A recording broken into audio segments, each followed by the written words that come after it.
नमस्कार दोस्तों, स्वागत है आपका स्टडी फॉर सिविल सर्विसेज में।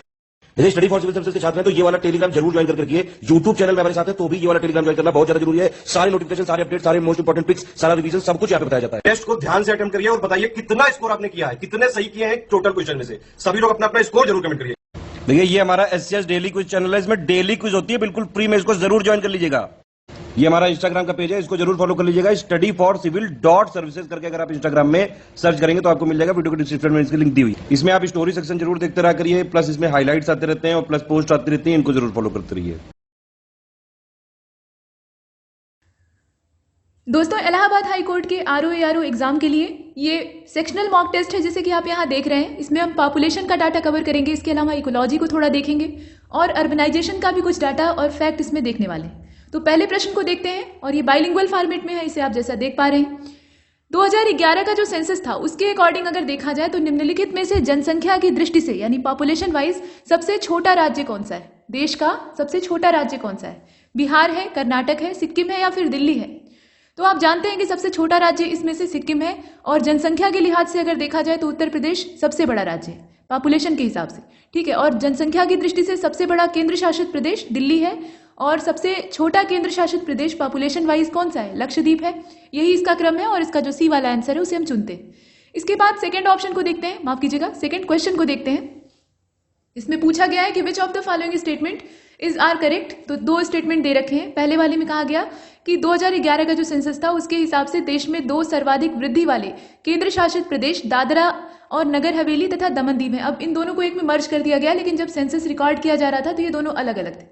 अभी दोनों को मर्ज करके एक यूनियन टेरिटरी में तब्दील कर दिया गया है। अब इसके बाद देखें आप सेकंड स्टेटमेंट को, कहा जा रहा है कि देश में न्यूनतम जनसंख्या वाले दो जिले महाराष्ट्र का ठाणे और उत्तर 24 परगना है। मतलब ये जिलों के नाम दिए। अब इसमें आप बताइए कौन सा सही है। तो इसका जो करेक्ट आंसर है वो इसमें सिर्फ ए वाला हो जाएगा, यानी पहला, केवल पहला स्टेटमेंट सही है। जो सेकंड वाला है वो गलत है और हमें गलत नहीं चुनना। देश में न्यूनतम जनसंख्या वाले दो जिलों में दिबांग घाटी अरुणाचल प्रदेश और अंजाव अरुणाचल प्रदेश के आते हैं, जबकि महाराष्ट्र का जो ठाणे है, यहाँ आप खुद ही सोच सकते हैं कि महाराष्ट्र का ठाणे न्यूनतम जनसंख्या वाला कैसे हो सकता है, ये तो सोचने वाली बात है। और उत्तर 24 परगना जो है ये सबसे ज्यादा जनसंख्या वाले जिलों के तौर पे देखे जाते हैं। तो ये सेकंड वाला गलत है, पहला वाला सही है। इसके बाद अगले प्रश्न को देखते हैं, यानी थर्ड वाला। 2011 की जनगणना स्वतंत्रता के बाद किस नंबर की जनगणना है? मतलब ये है कि हमारी जो आज़ादी थी उससे पहले से ही सेंसस रिकॉर्ड हो रहे थे, अंग्रेजों के समय से। लॉर्ड मेयो का जो टाइम था वहां से शुरुआत होती है, फिर रेगुलर जो है वो बाद में होता है और ये प्रत्येक 10 साल के अंतराल पर होती है। तो फिलहाल आप बताइए कि 2011 का जो अभी लेटेस्ट अभी तक का सेंसस है वो कौन से नंबर का है? और थर्ड वाले का करेक्ट आंसर सी हो जाएगा। ये 7वीं जनगणना है। अगर आज़ादी के बाद से हम नापें तो ये 7वीं है, ठीक है। और अब तक की कुल जनगणनाओं को अगर हम देखें जो कि पीछे से रिकॉर्ड हुई है आज़ादी से पहले से ही, तो ये 15वें नंबर की है, ठीक है। इसके बाद चौथे नंबर के प्रश्न को देखते हैं।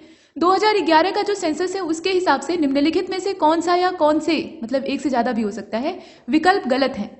तो सबसे ज्यादा लिंगानुपात कहाँ पे है, यानी जो सेक्स रेशियो है वो किस राज्य में सबसे ज्यादा है? केरल में है। और सबसे लोवेस्ट जो सेक्स रेशियो है वो अरुणाचल में है, ऐसा दिया हुआ है। और न्यूनतम शिशु लिंगानुपात, अब यहाँ पे जो शिशुओं की आबादी मतलब 0 से 6 वाली होती है, उसके लिए अगर देखा जाए तो राज्य जो है हरियाणा, ये सबसे न्यूनतम शिशु लिंगानुपात यहाँ देखा जाता है। और केंद्र शासित प्रदेश के तौर पे देखें तो सबसे न्यूनतम शिशु लिंगानुपात कहाँ पे है? दिल्ली में है, ऐसा कहा जा रहा है। तो ये 3 स्टेटमेंट तो आप देख ही रहे हैं। अब इसमें से आप बताइए कि गलत क्या है। तो गलत इसका सिर्फ जो दूसरा वाला है वो है, ठीक। सबसे कम लिंगानुपात वाला जो राज्य है वो अरुणाचल दे रखा है, जबकि आप इसमें डाटा देखिए, सबसे कम लिंगानुपात वाला जो राज्य है वो हरियाणा है। हरियाणा का लिंगानुपात पहले से ही बदनाम है, मतलब 879, 1000 पुरुषों पर 879 महिलाएं, ये रिकॉर्ड किया गया था। और अरुणाचल प्रदेश में सर्वाधिक शिशु लिंगानुपात, मतलब जो 0 से 6 वर्ष तक के बच्चे होते हैं उनको शिशु में गिना जाता है, तो उनका लिंगानुपात कितना था? 972। और इसके बाद अगर आप देखें तो इस प्रकार से अंडमान निकोबार द्वीप समूह में 968 सर्वाधिक लिंगानुपात वाले केंद्र शासित प्रदेश हो जाता है। तो ये कुल मामला है। इसके बाद आगे चलते हैं। इसका जो गलत है वही चुनना था और गलत कौन सा है? सिर्फ दूसरा वाला। इसके बाद 5वें नंबर के क्वेश्चन को देखिए। Which of the following statement is are correct as per the latest census. अब यहाँ 3 स्टेटमेंट है। तो पहले वाले में कहा गया कि top state with population above 60 year, ये कौन सा है? केरला है। और top state with population below 60 years, ये अरुणाचल है। और top state showing increase in sex ratio in age group of 0 to 6 year. और तीसरे स्टेटमेंट में कहा गया कि top state showing increase in sex ratio in the age group of 0 to 6 year in the decade of 2001 to 2011, मतलब 10 साल का जो फर्क है। तो ऐसा राज्य कौन सा है? पंजाब है। अब इसमें आप बताइए कि कौन सा सही है। तो ये जो पांचवा है इसमें जितने दिए हुए हैं सभी सही है, कुछ समस्या नहीं है और इसीलिए ऑल ऑफ द एबव को चुन लेते हैं। इसके बाद 6वें नंबर के क्वेश्चन को देखिए, इसमें कुछ जोड़े दिए हुए हैं, मतलब पेयर्स दे रखे हैं। गलत कौन सा है वो आपको बताना है। तो state with highest literacy rate Kerala है, मतलब केरल में साक्षरता सर्वाधिक है। उसके बाद state with lowest literacy rate ये बिहार है। और यूनियन टेरिटरी में अगर देखा जाए तो हाईएस्ट लिटरेसी कहाँ पे है? लक्षद्वीप में है। और लोवेस्ट कहाँ पे है? तो दादरा नगर हवेली में है, ऐसा कहा गया है। आप बताएं कि इसमें से गलत कौन सा है। तो गलत इसका अगर आप देखें तो इसमें से डी वाला, मतलब नॉन ऑफ दीज को ही चुनना ठीक रहेगा, क्योंकि इसमें से कुछ भी गलत नहीं है, जितने हैं वो सभी सही है। नॉन ऑफ दीज को यहाँ आपने चुना तो इसका मतलब क्या है कि कोई जोड़ा गलत नहीं है। इसके बाद 7वें नंबर के क्वेश्चन को देखिए, अकॉर्डिंग टू 2011 का census which type of disable person, मतलब जो शारीरिक रूप से अक्षम है या मानसिक रूप से भी सक्षम नहीं है तो उनको भी कहा जाता है। तो डिसेबल्ड जो पर्सन्स हैं were the highest in the country. आपको ये बताना है कि किस प्रकार के जो विकलांग हैं यानी दिव्यांग हैं उनकी संख्या पूरे देश भर में सर्वाधिक है। ये 2011 के सेंसस के अकॉर्डिंग आपको बताना है। तो वाक विकलांग मतलब जो बोलने में असमर्थ है या देखने में असमर्थ है या सक्षम नहीं है काफी ज्यादा, और सुनने में असमर्थ है या चलने में असमर्थ है। किस प्रकार के विकलांगों की तादाद ज्यादा है? तो दृष्टि विकलांग ज्यादा है, मतलब निगाह की कमजोरी या एकदम से अंधापन ये ज्यादा देखा गया है और इसीलिए इसका जो करेक्ट आंसर है वो इसमें से बी हो जाएगा, विजुअली हैंडीकैप्ड। इसके बाद 8वें नंबर के क्वेश्चन को देखिए, सेंसस 2011 के अकॉर्डिंग उत्तर प्रदेश का सर्वाधिक आबादी वाला जिला कौन सा है? तो इलाहाबाद है। इसमें तो आपने हजारों बार पढ़ा होगा, ठीक। इसके बाद आगे चलते हैं, अगले वाले को देख लेते हैं। मतलब इलाहाबाद पहले नंबर पे है, उसके बाद मुरादाबाद है, फिर गाजियाबाद है और न्यूनतम में अगर आप देखिएगा तो महोबा पहले नंबर पे होता है, फिर चित्रकूट, हमीरपुर ऐसे आता है। इसके बाद अगले प्रश्न यानी 9वें को देखिएगा, सर्वाधिक महिला साक्षरता किस जिले में रिकॉर्ड की गई है? 2011 के सेंसस के हिसाब से ये चल रहा है, साथ में डाटा चिपका हुआ है। तो श्रावस्ती में रिकॉर्ड की गई है, बलरामपुर में की गई है, कानपुर नगर में की गई है, मतलब जो अर्बन एरिया कानपुर का है, या लखनऊ में की गई। बताइए महिला साक्षरता। और महिला साक्षरता को अगर आप देखें तो कानपुर नगर में सबसे ज्यादा रिकॉर्ड की गई थी, देहात नहीं, ध्यान दीजिएगा, कानपुर नगर। लखनऊ में कितनी थी? लखनऊ में 71.54, मतलब अगर इसे देखा जाए तो 71.54% थी। और गौतम बुद्ध नगर में 70.82% थी, औरैया में 70.1 और श्रावस्ती में सबसे कम 34.8। और कानपुर नगर में कितनी थी? 75.1% थी पिछली बार। इसके बाद 10वें प्रश्न को देखिएगा, कहा जा रहा है कि कौन सा उत्तर प्रदेश, मतलब निम्नलिखित में से उत्तर प्रदेश की धर्मधारित या धर्म आधारित जो जनसंख्या है, मतलब धर्म के आधार पर भी गणना होती है, तो उस सेंसस के हिसाब से कौन सा जोड़ा सही सुमेलित नहीं है। अब एक तरफ जो रिलीजियस कम्युनिटी है वो दे रखी है और दूसरी तरफ पॉपुलेशन परसेंटेज में दे रखा है, ठीक है, मतलब पॉपुलेशन का परसेंटेज दे रखा है। तो हिंदुओं की जो आबादी का प्रतिशत है वो 79.73 था और मुस्लिमों की आबादी का 19.26 था। इसके अलावा सिख आबादी जो थी, मतलब जो सिख होते हैं उनकी आबादी का प्रतिशत 0.32% था और जैनों की आबादी सबसे कम यानी 0.18 ऐसी दिखाई गई। आप बताएं कि इसमें से गलत कौन सा है। तो गलत इसका केवल चौथा वाला है, जो सिखों की, माफ कीजिएगा, जैनों की आबादी इसमें कही गई है ना, 4 कहा गया है, तो वो वाला गलत है। जैनों की आबादी का प्रतिशत कितना था? 0.11 और ईसाई जो समुदाय था उसकी आबादी का प्रतिशत 0.18 था, ठीक है। ये जो है ये ईसाइयों का आंकड़ा है, बाकी जितना दिया है वो ठीक है। इसके बाद प्रश्न संख्या 11 को देखते हैं। अकॉर्डिंग टू 2011 का census which pair is not correctly match with respect to districts having the highest sex ratio in Uttar Pradesh. आप बताएं। तो जौनपुर में दिया हुआ है लिंगानुपात 1024, मतलब 1000 पुरुषों पर 24 महिलाएं ज्यादा हैं, ठीक है। बराबरी तो तब होती जब हजार का होता, लेकिन यहाँ 24 स्त्रियां जो है वो ज्यादा हैं। आजमगढ़ में 1019 है, देवरिया में 998 है, ठीक, 1000 पुरुषों पर, और सुल्तानपुर में 983 है, ऐसा आपने देखा। बताइए कि इसमें से गलत क्या है। तो गलत इसका सी वाला है, ठीक है। देवरिया में कितना है? 1017 है और यहाँ कितना दिया है? 998, यहाँ आप देख रहे हैं, तो यही गलत है। प्रतापगढ़ में है 998, तो ये जो आंकड़ा है ये किसका है? प्रतापगढ़ जिले का है। इसके बाद 12वें को देखते हैं। पूछा गया है कि उत्तर प्रदेश का जो सेंसस था उसके अकॉर्डिंग कौन सा गलत है। तो 2011 की जो अंतिम जनगणना थी उसके हिसाब से उत्तर प्रदेश का जनसंख्या घनत्व 829 है और वर्ष 2011 की जनगणना में उत्तर प्रदेश का लिंगानुपात 812 है। 2011 की जनगणना के हिसाब से उत्तर प्रदेश में शिशु लिंगानुपात जो है वो 902 है, ठीक, ये दिया हुआ है। गलत क्या है आप बताइए। तो गलत सिर्फ दूसरा वाला है, ठीक, इसमें दूसरा स्टेटमेंट गलत है और इसीलिए हम बी को चुन रहे हैं। असल में 2011 का जो सेंसस है उसके हिसाब से उत्तर प्रदेश का जो लिंगानुपात था, मतलब 1000 पुरुषों पर महिलाओं की स्थिति, वो 912 थी और ये राष्ट्रीय औसत कितना है? 943 है, तो उससे ये 31 कम है। इसके बाद आगे बढ़ते हैं, 13वें नंबर के प्रश्न को देखते हैं। In which of the following state female literacy is found to be the lowest, मतलब कहाँ पे फीमेल लिटरेसी सबसे लोवेस्ट देखी गई है? केरला में, बिहार में, मिजोरम में, राजस्थान में। तो केरल में तो साक्षरता एकदम चरम सीमा पर है, चाहे महिला साक्षरता हो चाहे पुरुष साक्षरता हो, तो उसको तो देखेंगे नहीं। बाकी जो है उनको देखिए। और इसका बिहार हो जाएगा, ठीक है। बिहार में जो स्त्री साक्षरता का प्रतिशत है वो मात्र 51.5% है, बहुत ही खराब आंकड़ा, मतलब पिछली बार का। और पुरुष साक्षरता ठीक ठाक थी 71.2, तो ये सब है, मतलब दोनों ही कम है कुल मिलाकर ओवरऑल, तो बिहार हो जाएगा। इसके बाद 14वें नंबर के प्रश्न को देखिए। When was the new population policy of India announced, मतलब जो नई जनसंख्या नीति है भारत की वो कब अनाउंस की गई थी, उसकी डेट आपको बतानी है। तो 15 फरवरी 2000 मतलब सन 2000, या 15 जनवरी सन 1999, या 3 दिसंबर सन 2001 और 21 जून 1995, ऐसे करके दिया हुआ है। अब क्वेश्चन नंबर 14 का जो राइट आंसर है वो इसमें ए होना चाहिए। जनसंख्या नीति की डेट आपको बतानी है, तो ए वाला ऑप्शन देखिए 15 फरवरी, यहाँ देखिए 15 फरवरी सन 2000। इसके बाद अगले वाले को देखते हैं। क्वेश्चन नंबर 15 में कहा गया कि कितने राज्यों की जनगणना बर्फ अवरुद्ध क्षेत्रों के अंतर्गत की गई। बर्फ अवरुद्ध यानी स्नो ब्लॉक्ड जो एरिया होते हैं, बर्फबारी वहां होती है और आने जाने का रास्ता जो है वो ब्लॉक हो जाता है। तो इस प्रकार के स्टेट कितने थे? अब इसमें आप देखें 5 दिया है, 3 दिया है, 6 दिया है, 4 दिया है, कौन कौन सा? तो 3 थे, ठीक है। इसमें जो 3 की संख्या है बी वाले ऑप्शन को चुनेंगे, इसे आपने देखा। इसके बाद 16वें नंबर के प्रश्न को देखिए। Which of the following wetlands have been recognised as Ramsar recently, मतलब रामसर साइट में किन वेटलैंड्स को डाला गया अभी हाल फिलहाल में, वो आपसे पूछा जा रहा है।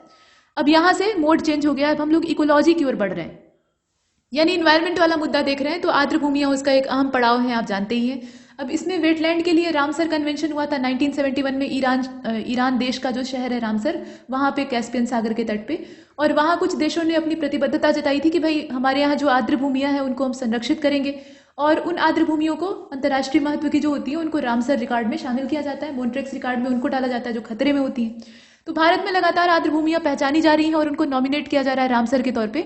अभी हाल फिलहाल में कौन सी हुई बताइए? तो हरियाणा में एक भी नहीं थी, बन गई है अब, और गुजरात में पहले से एक थी, अभी 2 और डिक्लेयर हो गई हैं। तो इसमें से आप देखें, यहाँ भिंडावास है, ये हरियाणा में है। सुर सरोवर जो है ये उत्तर प्रदेश में है। सुल्तानपुर हरियाणा में है। भितरकनिका मैंग्रोव ओडिशा में है।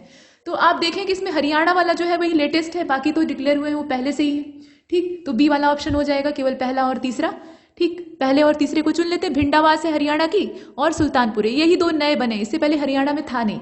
इसके बाद आगे चलते हैं। क्वेश्चन नंबर 17 को देखिए। मैंग्रोव वनस्पति का विस्तार सबसे ज्यादा कहाँ है? जल्दी से बताइए, तो एकदम सिंपल क्वेश्चन है। तो आप जानते ही हैं कि मैंग्रोव वनस्पतियों का जो विस्तार है वो पश्चिम बंगाल में, यहाँ क्षेत्रफल की बात हो रही है, ध्यान दीजिएगा। तो पश्चिम बंगाल जो सुंदरवन का डेल्टाई क्षेत्र है, सुंदरी के वृक्ष वहां पाए जाते हैं, वो मैंग्रोव है असल में, तो उनका सर्वाधिक है। उसके बाद आंध्र, गुजरात, अंडमान निकोबार और महाराष्ट्र में रत्नावली वाला क्षेत्र, तमिलनाडु, गोवा, केरल, कर्नाटक, इन सब राज्यों में मैंग्रोव छिटपुट पाए जाते हैं। गुजरात में भी ठीक ठाक पाए जाते हैं। तो ये सब है, लेकिन सबसे ज्यादा कहाँ पे है? जो पश्चिम बंगाल वाला ये सुंदरवन का डेल्टा है वहां पे। इसके बाद क्वेश्चन नंबर 18 को देखिए। अब यहाँ कहा गया कि which of the following statement is are correct regarding world heritage sites.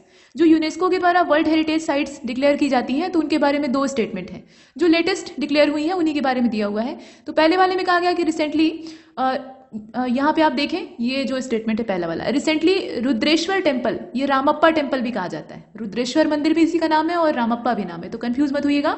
Located in Warangal Telangana, has been declare as 39th world heritage site of India. इसको 39वां world heritage site of India के तौर पे यूनेस्को के द्वारा डिक्लेयर किया गया है। और Dholavira, known as the site of Harappan period, located in Rann of Kutch in Gujarat, has been recognised as 14th world heritage site of India. मतलब ये गुजरात का जो धौलावीरा है ये 40वें धरोहर स्थल के तौर पे डिक्लेयर किया गया है। अब इसमें आप बताएं तो सही कौन सा है? और सही दोनों है, ये आप भी जानते हैं, करंट अफेयर में आपने हजारों बार न चाहते हुए निगाह पड़ जाती है, ऐसा करंट अफेयर जो होता है, ठीक, मतलब बार बार रिपीट होता है। तो ये चीज है, बस इनका क्रम याद रखिएगा। ये 40वां है धौलावीरा, और जो रामप्पा टेम्पल है, रुद्रेश्वर भी इसको कहा जाता है, तो रुद्रेश्वर रामप्पा आप याद रखेंगे तो उसमें कंफ्यूज नहीं होंगे, ठीक है। ये 39वां है। इसके बाद 19वें प्रश्न को देखिए। कहा जा रहा है कि the energy assimilated by primary producer in an ecosystem is called, मतलब इस प्रकार की एनर्जी जो कि एक प्राथमिक उत्पादक के द्वारा आत्मसात यानी एब्जॉर्ब की जाती है, तो इस ऊर्जा को क्या कहा जाता है?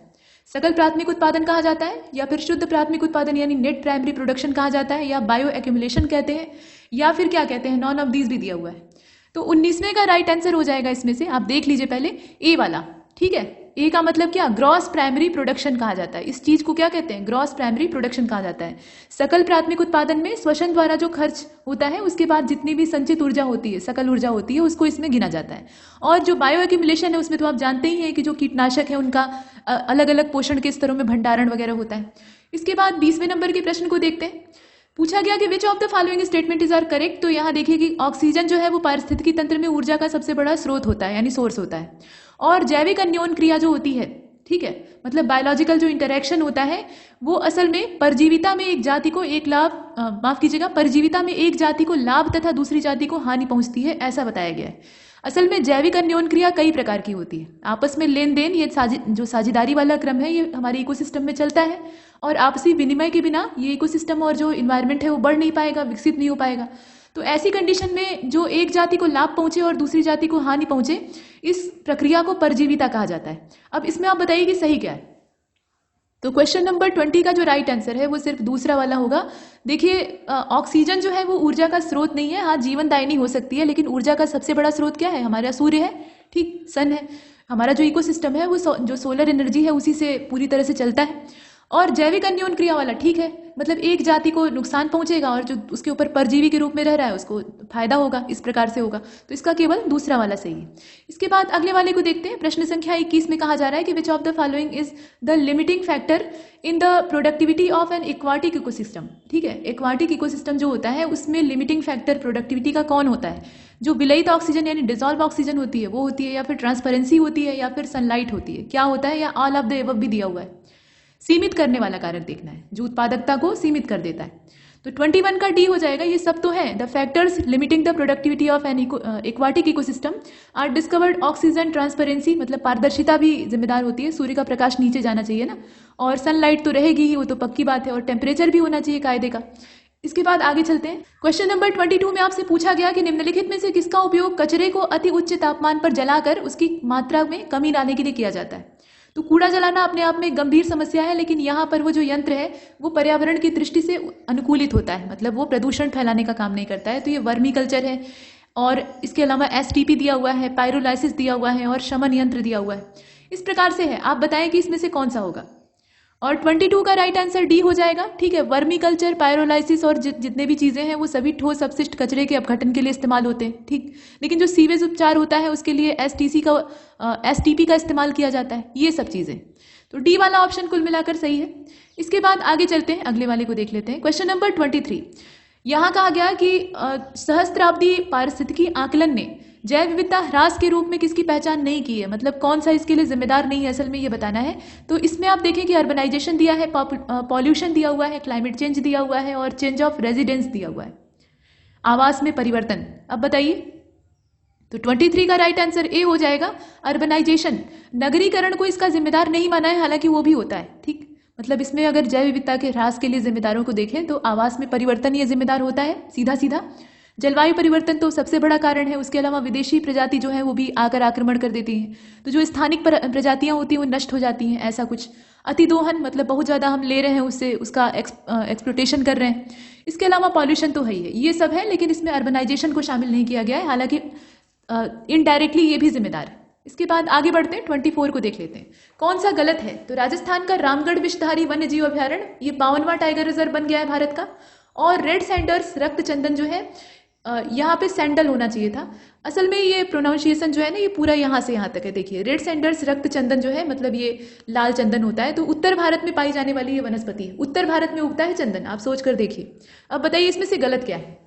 तो 24 का राइट आंसर बी हो जाएगा। भाई दूसरा गलत है, चंदन दक्षिण भारत में पैदा होता है। इसमें गलत ही पूछ रहा था, तो इसका करेक्ट आंसर क्या हो जाएगा, बी वाला, पहला वाला सही है, रामगढ़ विषधारी वाला याद रखिएगा। इसके बाद 25 को देखते हैं। विल्ली पिथूर वाला जो क्रम है टाइगर रिजर्व का, उसको भी याद रखिएगा, वो इससे पीछे वाला है। निम्नलिखित में से कौन सा जंतु संकटग्रस्त की श्रेणी में आता है, यानी इंडेंजर्ड कैटेगरी में डाला गया है। तो ये कृष्ण डियर है, मतलब काला हिरन। इसके अलावा पिग्मी हॉग है, रेड पांडा है, और डेजर्ट कैट है, जो रेगिस्तानी बिल्ली होती है। अब इसमें आप बताइए संकटग्रस्त यानी इंडेंजर्ड की कैटेगरी में रेड डाटा बुक में कौन शामिल है। तो रेड डाटा बुक में रेड पांडा शामिल है, मतलब यहाँ आप देखें रेड पांडा इसमें डाला गया है।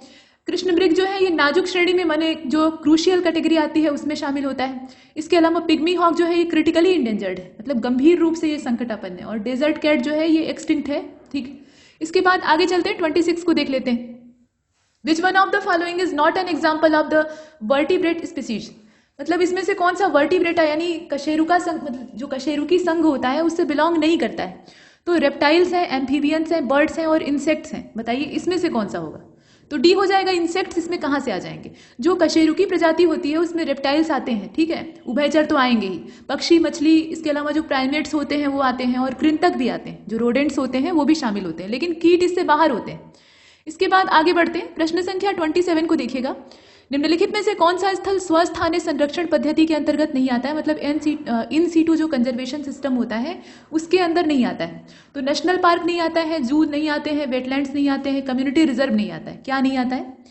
देखिए 27 का राइट आंसर इसमें डी हो जाएगा, माफ कीजिएगा बी हो जाएगा, ठीक है। यहां पर पूछ रहा है ना इन सीटू संरक्षण के अंतर्गत नहीं आता है। असल में देखिए यहाँ स्वस्थानीय संरक्षण पद्धति में क्या क्या चीजें आ सकती हैं। स्वस्थानीय मतलब जो प्रजाति जहां की है वहीं पर उसका संरक्षण करें, ये बड़ा व्यापक क्षेत्र होता है और बड़े पैमाने पर प्रचलित भी यही है। इसमें खर्चा भी कम लगता है क्योंकि जहां वो पहले से रह रहे हैं वहां उन्हें रखना आसान है, ठीक। तो ऐसे जो क्षेत्र होते हैं वो बायोस्फीयर रिजर्व हो सकते हैं, नेशनल पार्क हो सकते हैं, इसके अलावा वाइल्ड लाइफ सेंचुरीज हो सकती हैं, और जो कम्युनिटी रिजर्व है वो भी हो सकते हैं, वेटलैंड्स हो सकते हैं। ये सब जो है ये क्या है? स्वस्थानीय है। और परस्थानीय यानी जो एक्स सीटू कंजर्वेशन होता है उसमें वनस्पति उद्यान मतलब बॉटेनिकल गार्डन हो सकता है, बायोलॉजिकल गार्डन हो सकता है, जूस हो सकते हैं, और इसके अलावा जो मतलब प्रिजर्व करके रखा जाता है, ठंडे करके स्पर्म वगैरह का संरक्षण किया जाता है। तो इस प्रकार के जीन बैंक वगैरह हो सकते हैं, उत्तक वगैरह वहां संरक्षित करके रखे जाते हैं, ये सब है। तो आप खुद समझ सकते हैं कि इसमें से कौन सा आंसर होगा, ठीक। चिड़ियाघर इसका करेक्ट आंसर होगा और इसीलिए हमने बी को चुना है। इसके बाद आगे बढ़ते हैं, प्रश्न संख्या 28 में कहा गया कि भारत में किस वर्ष के लिए तीसरी राष्ट्रीय वन्य जीव कार्य योजना का अनावरण किया गया, मतलब सत्र उसका आपको बताना है। तो इसका करेक्ट आंसर क्या हो जाएगा? फिर 2017 से लेकर 2031 वाला समय था, ठीक, और इसका करेक्ट आंसर फिर डी होगा। नेक्स्ट, प्रश्न संख्या 29 में कहा गया कि आदर्श पर्यावरणीय परिस्थितियों में जीवित प्रजाति की आबादी में वृद्धि की जो क्षमता होती है उसको क्या कहा जाता है? मल्टी फंक्शनल कैपेबिलिटी कहा जाता है, इकोलॉजिकल पोटेंशियल कहा जाता है, जेनेटिक पोटेंशियल कहा जाता है, या फिर जो जैविक क्षमता है यानी बायोलॉजिकल पोटेंशियल है उसको कहा जाता है? बताइए। और इसका हो जाएगा बायोलॉजिकल पोटेंशियल, ठीक है, बायोलॉजिकल पोटेंशियल कहा जाता है, इसका डी वाला ऑप्शन परफेक्ट है। इसके बाद 30 नंबर के क्वेश्चन को देखिए, given below are the name of same gases which one of the following is not a green house gas, मतलब यहाँ जो गैसों के नाम दिए हैं उसमें से ग्रीन हाउस गैस कौन सी नहीं है ये आपको बताना है। तो वाटर वेपर है, कार्बन मोनोऑक्साइड है, कार्बन डाइऑक्साइड है और क्लोरोफ्लोरोकार्बन है। बताइए इसमें से कौन सा होगा? तो कार्बन मोनोऑक्साइड ये प्रदूषक जरूर है लेकिन ग्रीन हाउस गैस नहीं है। CO जो है इससे बाहर है, बाकी सब हैं, जैसे मीथेन है, CO2 है और क्लोरोफ्लोरोकार्बन तो है ही है, नाइट्रस ऑक्साइड है, ओजोन भी होती है, मतलब ओजोन जो क्षोभ मंडल में यानी ट्रोपोस्फीयर में पाई जाती है उसकी बात हो रही है, और जलवाष्प और हाइड्रोफ्लोरोकार्बन ये सब आते हैं ग्रीन हाउस में। इसके बाद अगले वाले को देखते हैं, 31 पूछा गया कि which of the following layer of atmosphere is at farthest distance from earth surface, इसमें से कौन सी एटमॉस्फेरिक लेयर जो है वो अर्थ के सरफेस से सबसे दूर स्थित है? तो एक्सोस्फीयर होता है, मेसोस्फीयर होता है, ट्रोपोस्फीयर होता है, स्ट्रेटोस्फीयर होता है। तो आप समझ सकते हैं कि पृथ्वी में जो वायुमंडल की परतें ऊपर बनी हुई हैं, सबसे नीचे वाली परत क्षोभ मंडल है जहां जलवायविक गतिविधियां होती हैं, मतलब ट्रोपोस्फीयर, उसके ऊपर स्ट्रेटोस्फीयर होता है, इसी क्रम में चलता है, और जो एक्सोस्फीयर होता है यानी बहिर्मंडल वो सबसे बाहर होता है। इसके बाद आगे चलते हैं, क्वेश्चन नंबर 32 में आपसे पूछा गया कि कौन सा आंदोलन वर्ष पर्यावरण संरक्षण के लिए चलाया गया था, यहां आपको बताना है। तो पर्यावरण संरक्षण की दिशा में जंगल बचाओ आंदोलन, एपिको और चिपको ये सब चलाए गए थे, तो डी वाला ऑप्शन हो जाएगा इसका। इसके बाद अगले वाले को देखते हैं, 33 when was the wild life protection act enacted, मतलब जो वन्य जीव संरक्षण अधिनियम है कब आया था? अब ये बच्चों वाला क्वेश्चन है, आपको पता ही होगा, इसमें बताने की जरूरत नहीं है। 1972 मतलब कानूनी रूपरेखा पहली बार एक कायदे से तैयार की गई थी 1972, और उसके ठीक अगले ही साल प्रोजेक्ट टाइगर को लॉन्च किया गया था। इसके बाद 34 को देखते हैं, which of the following statement is are correct. तो यहाँ कहा गया कि जो भंडारित अनाज होते हैं वहाँ पीड़कों को नियंत्रित करने के लिए, मतलब जो अनाज खाने वाले कीड़े मकोड़े या जीव होते हैं उनको नियंत्रित करने के लिए धूमक का इस्तेमाल किया जाता है, ठीक है। और इसके बाद मन्नार की खाड़ी नेशनल पार्क जो है ये हिंद महासागर में तमिलनाडु के पास स्थित क्षेत्र है। अब इसमें आप बताइए कि सही क्या है? तो इसका अगर आप देखें तो सिर्फ जो बी वाला ऑप्शन है वही सही है। यहाँ आप देख रहे हैं 34 को, 34 का करेक्ट आंसर क्या हो जाएगा? सी वाला हो जाएगा। इसमें दोनों सही हैं, पहला भी तो ठीक है, तो बी वाले को क्यों चुनेंगे? सी वाला इसका आंसर हो जाएगा, पहला दूसरा दोनों सही है। इसके बाद 35 को देखते हैं, when was the central zoo authority established by the government of India. ये कब स्टैब्लिश किया गया था, इसमें तो सीधा सीधा आपको देखना है। और 35 का राइट आंसर क्या हो जाएगा, 1992 1992 में स्टैब्लिश किया गया था। इसके बाद 36 को देखते हैं, चूज द करेक्ट स्टेटमेंट। तो अब यहाँ कहा गया है कि नीलगिरी भारत का पहला जैवमंडल आरक्षित क्षेत्र है, यानी पहला बायोस्फीयर रिजर्व है, और इसका क्षेत्रफल कितना है, 5520 स्क्वायर किलोमीटर। और चंबल नदी जो है ये मध्य प्रदेश के मालवा के पठार में महू के पास से निकलती है। अब इसमें से आप बताइए कि सही क्या है। तो 36 का हो जाएगा सी वाला। इसमें दोनों सही है, दोनों इन्फॉर्मेशन परफेक्ट है और इसीलिए इसको रहने देते हैं, मतलब सी वाला ऑप्शन इसका सही है। इसके बाद देखिए, which of the following gas is also known as fire damp. Fire damp किसको कहा जाता है, मतलब कौन सी गैस को कहा जाता है। ये नाइट्रोजन है, कार्बन डाइऑक्साइड है, मीथेन है या फिर ऑक्सीजन है। और 37 का सी हो जाएगा, ये मीथेन है। ठीक, मीथेन है।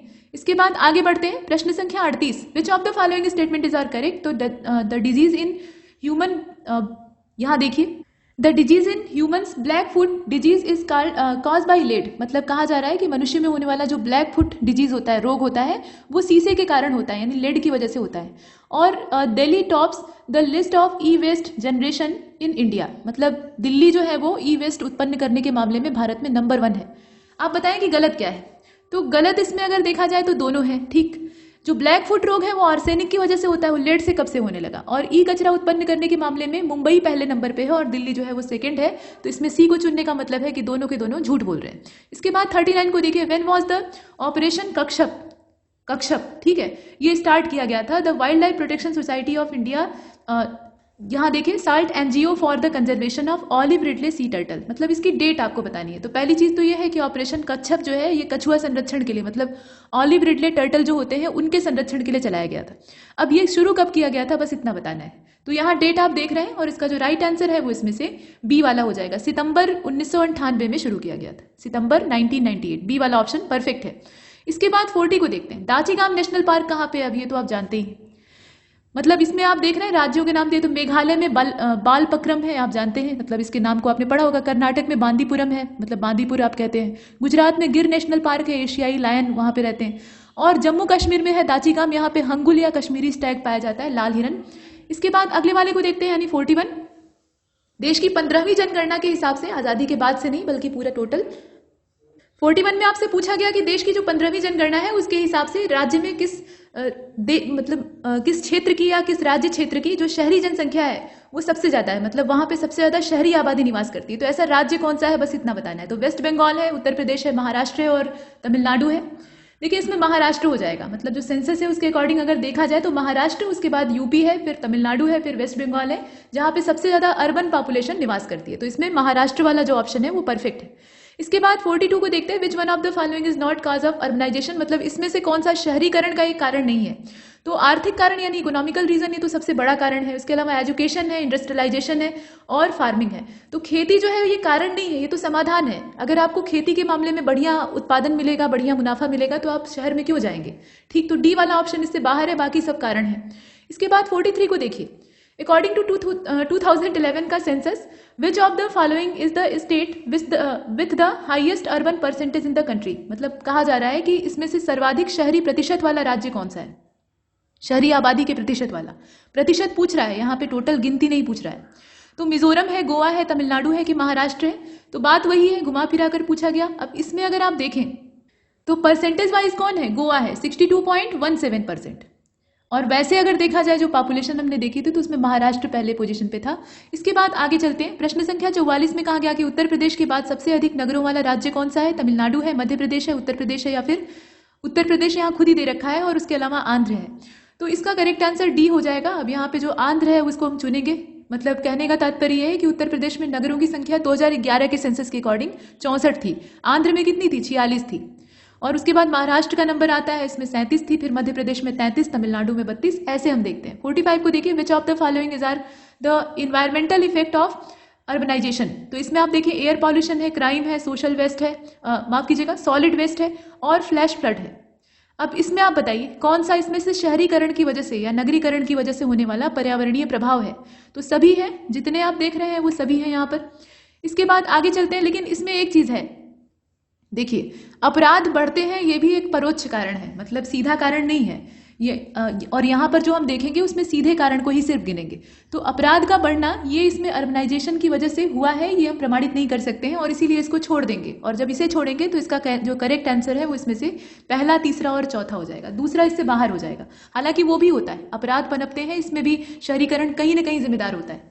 खैर, सी वाला सही है। इसके बाद अगले प्रश्न को देखते हैं, 46वां। In term of urbanization India is, किस प्रकार की ये कंट्री है? तो जो मध्यम निम्न नगरीकृत देश होता है वैसा हमारा देश है, या उच्च मध्यम नगरीकृत है, या फिर निम्न नगरीकृत है, या उच्च नगरीकृत है, इसमें से क्या कंडीशन है? तो मध्यम निम्न वाली स्थिति में अभी हम हैं, मीडियम लो अर्बनाइज्ड कंट्री के तौर पे हमें देखा जाता है। इसके बाद 47 को देखिए, which of the following statement is are correct. तो यहाँ कहा गया कि भारत में असंतुलित लिंगानुपात सामान्यतः उत्तरी नगरों में, यानी जो उत्तर दिशा में नगर है वहां पाया जाता है, और औसत नगरीय लिंगानुपात 929 है। देश का औसत नगरीय जो शिशु लिंगानुपात है, मतलब 0 से 6 वाली आबादी का, वो 905 है। तो आप बताएं सही क्या है? और सही इसका अगर आप देखें तो डी वाला है, ठीक है, सभी जितने हैं वो सभी सही। अर्बनाइजेशन का डाटा भी थोड़ा सा आपको पढ़ना चाहिए। इसके बाद अगले वाले को देखते हैं, यानी 48। केंद्र शासित प्रदेश ऐसा कौन सा है जिसमें कि प्रतिशतता के लिहाज से सबसे ज्यादा नगरीकरण देखा जाता है? परसेंटेज वाइज, पॉपुलेशन वाइज नहीं, मतलब पॉपुलेशन का परसेंटेज देखेंगे। तो 48 का राइट आंसर इसमें बी हो जाएगा, दिल्ली। 97.5% यहाँ पे क्या है? Urbanised population. इसके बाद 49 को देखते हैं, which option is not correctly match regarding the urbanisation plan of India. तो एक तरफ प्लानिंग दी हुई है, दूसरी तरफ उसकी स्टार्टिंग की जो डेट है वो दे रखी है। अब इसमें आप देखें तो देखिए 49 का राइट आंसर सिर्फ इसमें सेकंड वाला हो जाएगा, जो कि सही सुमेलित नहीं है। गलत की तलाश करनी थी और हमें इसमें से सिर्फ जो प्रसाद स्कीम है उसको बाहर करना पड़ेगा। असल में प्रसाद योजना की तारीख क्या है? ये 27 अप्रैल 2015 की है, और यहाँ क्या दिया है? यहाँ पर दिया है 3 दिसंबर 2005, वही गलत है। बाकी जितना है, जैसे जवाहरलाल नेहरू राष्ट्रीय शहरी नवीकरणीय मिशन जो है वो असल में 3 दिसंबर 2005 का है, तो ये तारीख उल्टी पुल्टी दे दिया है। प्रसाद योजना का गलत है, बाकी सब सही। इसके बाद अगले वाले को देखते हैं, प्रश्न संख्या 50, last question. According to human development report 2020 release by United Nation development programme, पहले तो यही बता दिया गया है कि इसको रिलीज कौन करता है, तो यूएनडीपी के द्वारा रिलीज किया जाता है। What is the rank of India in the human development index? Bharat की रैंकिंग क्या है आपको बताना है। तो 129 है, 125 ऐसे करके दिया हुआ है। देखिए इसका डी हो जाएगा, ठीक है। यहाँ पर देखें तो 131 है भारत की इस बार की रैंकिंग, और पिछले साल की कितनी थी? 2019 की 129वीं थी। तो जरा 2021 वाली रैंकिंग आप याद कर लीजिएगा। तो यहां तक हमने इस टेस्ट को कंप्लीट किया है, और तब तक के लिए नमस्कार।